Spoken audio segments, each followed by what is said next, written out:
Secara bertubi-tubi, badai menghantam PSM Makassar di musim 2023-2024 ini. Euforia juara Liga 1 musim lalu sudah berlalu. Kini PSM Makassar berhadapan dengan kondisi yang berbeda. Sang top skor sementara PSM Makassar, Kenzo Nambu pun menumpahkan perasaannya atas kondisi ini melalui blognya pada Selasa 10 Oktober 2023.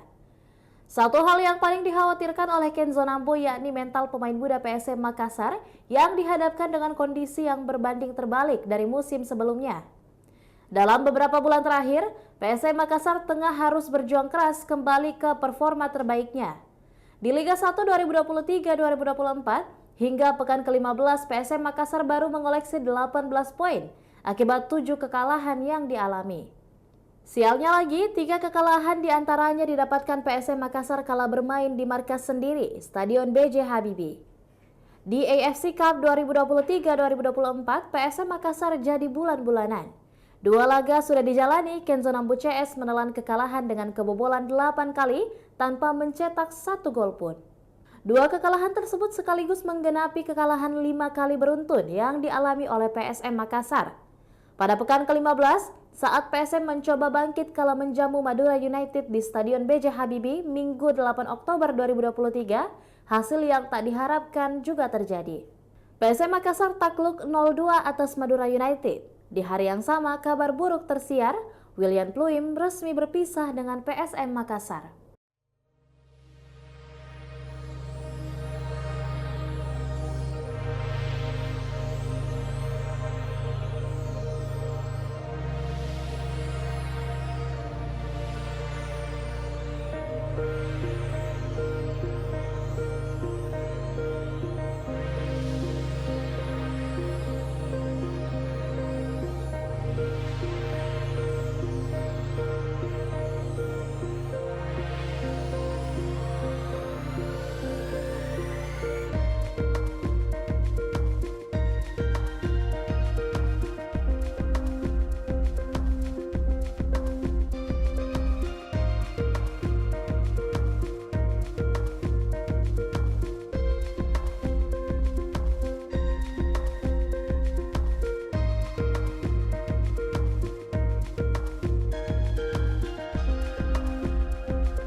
Demikian Tribun Hot News kali ini dan jangan lupa saksikan berita lainnya hanya di kanal YouTube dan juga Facebook Tribun Timur. Download Tribun X sekarang, menghadirkan lokal menjadi Indonesia.